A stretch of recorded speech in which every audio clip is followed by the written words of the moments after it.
جب لوگ جنت میں جائیں گے تو 1000 سال کی مسافت دور ہی ہوں گے کہ جنت کی خوشبو آنا شروع ہو جائے گی، لیکن 4 اشخاص ہیں جو جنت کی خوشبو نہیں پا سکیں گے۔ وہ کون کون سے ہیں؟ ایک قاطع الرحم، جو رشتہ داریاں توڑتا ہے، کبھی اس سے لڑائی، کبھی اس سے لڑائی، کبھی اس سے لڑائی، حالانکہ حکم ہے سل من قطعک وات من حرمک، جو تجھ سے تعلق توڑے تو اس سے تعلق جوڑ، جو تجھے محروم رکھے تو اس کی جھولیاں بھر دے۔ تو جو رشتہ داریوں کو توڑتا ہے، مقدس رشتوں کو پامال کرتا ہے، بلکہ والدین کے حوالے سے یہ بات بھی سن لیں، بعض اوقات والدہ اپنی بہن سے ناراض ہو جاتی ہے، باپ اپنے بھائیوں سے ناراض ہو جاتا ہے، تو اولاد کو کہتا ہے کہ نہ ملنا، اپنے جو ہے وہ چچا تائے سے نہ ملنا، ماں کہتی ہے اپنی خالہ سے نہ ملنا، تو اب کیا حکم ہے، ملے کہ نہ ملے؟ تو علماء نے اس پہ گفتگو فرمائی ہے کہ قطع رحمی حرام ہے، اور ماں قطع رحمی کا حکم دے رہی ہے، کہتی ہے، اور بندہ سوچتا ہے، بچہ سوچتا ہے کہ میری خالہ تو میری ماں کے پیچھے، میرے چچا میرے تائے تو میرے باپ کے پیچھے، جب باپ نہیں ملتا تو میرے کیا لگتے ہیں، جب ماں نہیں ملتی تو خالہ اور ماموں میرے کیا لگتے ہیں؟ تو وہ ماں کے پیچھے اور باپ کے پیچھے لگ کر ان عظیم رشتوں کو چھوڑ دیتا ہے، جبکہ لا طاعت المخلوق فی معصیت الخالق، خالق کی معصیت میں مخلوق کی اطاعت نہیں ہوگی۔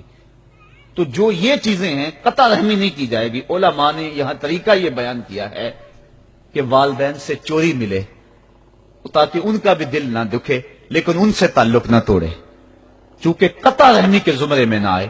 تو 4 اشخاص ہیں قیامت کے دن جو جنت کی خوشبو بھی نہیں پائیں گے، ان میں سے قطع رحمی کرنے والا، دوسرا بوڑھا زانی، اور تیسرا تکبر کی وجہ سے ٹخنوں سے نیچے شلوار لٹکانے والا، اور چوتھا والدین کی نافرمانی کرنے والا۔ حضور فرمائے یہ 4 اشخاص ایسے ہیں کہ جو جنت کی خوشبو بھی نہیں پائیں گے۔ اور ایک اور 4 اشخاص کی کہانی سنو۔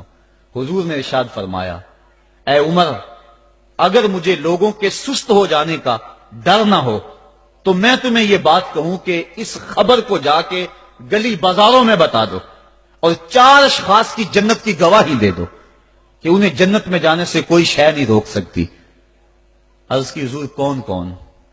فرمایا ایک وہ عورت جس نے اپنی ساری محبتیں اپنے خامد پہ نچھاور کر دیں اور وہ اس حال میں مری کہ اس کا خامد اس پہ راضی تھا، جنت میں جانے سے اس کو کوئی شے نہیں روک سکتی۔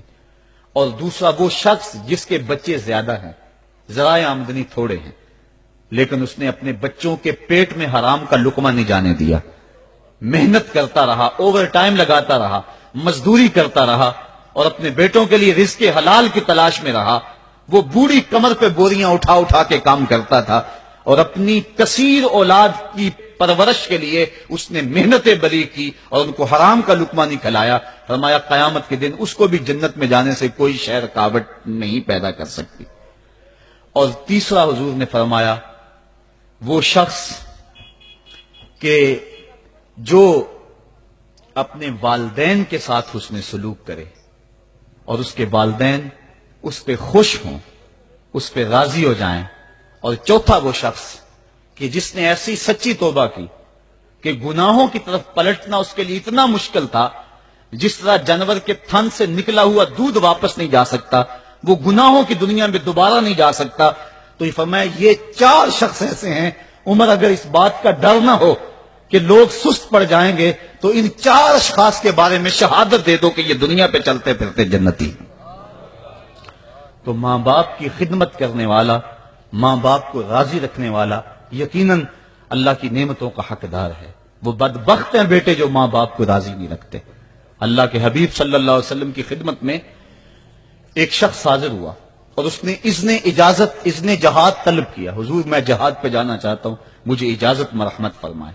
حضور نے فرمایا احی والدہ کا، کیا تیرے والدین زندہ ہیں؟ کالا نعم، عرض کی ہاں حضور میرے والدین زندہ ہیں۔ کالا ففیہما فجاہد، کہا جا ان کی خدمت کر، یہی تیرا جہاد ہے۔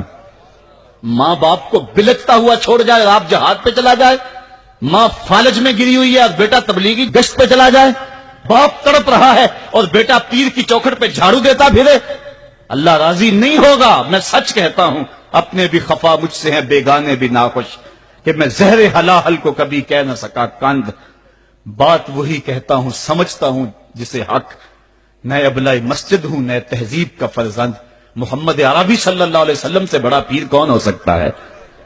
لیکن حضرت وہ ویسے کرنی نہیں آ رہے۔ آقا کریم اپنے بٹن کھولتے ہیں اور کرم کی طرف، یمن کی طرف رخ کر کے لمبی سانسیں لیتے ہیں اور کہا میں رحمان کی خوشبو پا رہا ہوں۔ ایک دن صحابہ نے پوچھا بندہ نواز جس کے لیے تڑپتے ہو، جس کی ٹھنڈی ہوائیں آپ کو آ رہی ہیں، وہ آپ کا بڑا پیار کرنے والا ہے؟ کہا ہاں میرے سے بڑی محبت کرتا ہے۔ تو کہا پھر اتنی محبت کرتا ہے تو یمن تو دور نہیں ہے، بلال حبش سے آ گیا، سلمان فارس سے آ گیا، سہیب روم سے آ گیا، اور وہ یہاں یمن سے نہیں آ سکا؟ فرمایا اس کی بوڑھی اور نابینا ماں ہے جس کی خدمت اس کو نہیں آنے دیتی۔ اللہ اکبر۔ اب حضرت اویس کرنی نہیں آئے لیکن خیر التابعین کہلائے، آئے نہیں لیکن حضور ان کی یاد میں تڑپ رہے ہیں۔ اللہ، بلکہ حضور نے فرمایا کہ کوئی جائے اویس بن عامر کو ملے، اور جب ملے تو اس کو کہنا میری امت کی بخشش کی دعا کرے۔ جو ماں باپ کی خدمت کرتا ہے اس سے ثابت ہوا اس کی دعائیں قبول ہوتی ہیں۔ میں نے ایک روایت میں پڑھا ہے کہ جو آدمی روزانہ اپنے والدین کے لیے دعا کرے، والدین زندہ ہوں تب بھی، والدین فوت ہو گئے ہوں تب بھی، یہ عادت بنا لے، روزانہ ماں باپ کے لیے دعا کرے، ساری زندگی اس کے رزق میں بے برکتی نہیں آئے گی، اللہ اس کو رزق کی فراوانی عطا کر دے گا۔ اور جو والدین کے لیے دعا نہیں کرتا اللہ تعالیٰ کی رحمتوں سے محروم ہو جاتا ہے۔ حضرت ابو ہریرہ رضی اللہ تعالیٰ عنہ جب بھی ہاتھ اٹھاتے تھے تو یہ دعا کرتے تھے، اللہم اغفر لابی ہریرہ ولأمی ولمن استغفر لہما، اے اللہ ابو ہریرہ کو بخش دے، حضرت ابو ہریرہ کی ماں کو بخش دے، اور قیامت تک جو ہم دونوں کے لیے بخشش کی دعا کرے اس کو بھی بخش دے۔ حضرت امام محمد بن سیرین ایک بزرگ ہوئے تابعی، جب بھی دعا کرتے تھے یہ دعا ضرور کرتے تھے، اے اللہ ابو ہریرہ کی بخشش کر دے۔ کسی نے کہا کہ تمہیں ابو ہریرہ رضی اللہ تعالیٰ عنہ ان کی ماں سے بڑی ہمدردی ہے؟ کہا ان سے جو ہمدردی ہونی ہے وہ تو ہونی ہے۔ انہوں نے کہا ہوا ہے اللہ ابو ہریرہ اور ان کی ماں کو بخش دے، جو ان کے لیے دعا کرے اس کو بھی بخش دے۔ تو میں دعا کر کے اپنی بخشش پکی کر رہا ہوں۔ تو والدین کے لیے دعا کرنا اللہ کی رحمت کو دعوت دینا ہے۔ تو فرمایا کہ جاؤ اویس بن عامر کو جانا اور جا کے اس کو میری امت کے لیے دعا کا کہنا۔ حضرت سیدنا عمر فاروق حضرت علی المرتضیٰ گئے، جا کے ڈھونڈا، تلاش کیا، اویس بن عامر ملے، حضور کا سلام کہا، بس پھوٹ پھوٹ کے رونے لگے۔ کہا بتاؤ میرے رسول کے لبوں پہ میرا نام کیسے آیا تھا؟ حضور میرا جب تذکرہ کرتے تھے کیسے کرتے تھے؟ یہ درد دیکھا تو بولے کہ کیا آپ اتنی محبت رکھتے ہیں تو پھر ملنے کیوں نہیں آئے حضور کو؟ اتنا جو پیار رکھتے ہیں تو زیارت کرنے کیوں نہیں آئے؟ تو حضرت اویس کرنی نے بات کے رخ کو بدلا، کہا تم نے میرے رسول کو دیکھا؟ تم نے میرے رسول کی زیارت کی ہے؟ کہا ہاں ہم تو صبح و شام وہاں رہے ہیں۔ کہا پھر بتاؤ حضور کے یہ ابرو جڑے ہوئے تھے یا کھلے ہوئے تھے؟ اب دونوں حیران ہو گئے۔ کہا تم نے تو دیکھا میں نے تو دیکھا نہیں، تم بتاؤ نا، پھر میں تو گیا نہیں، مجھے کہتے ہو گیا نہیں، تم بتاؤ حضور کے ابرو جڑے ہوئے تھے یا کھلے ہوئے تھے؟ حیران ہیں۔ کہا حضور آپ ہی بتلائیے۔ کہا کوئی دور سے دیکھتا تو جڑے ہوئے نظر آتے، قریب آ کے دیکھتا تو کھلے ہوئے نظر آتے۔ یہ وہ ہے جو ماں کی خدمت کرتا رہا اور حضور کے دربار میں حاضر نہیں ہو سکا، لیکن حاضری اس کی تھی، وہ جہاں بھی تھا وہ نبی کے قرب میں تھا۔ تو اس لیے ماں باپ کی خدمت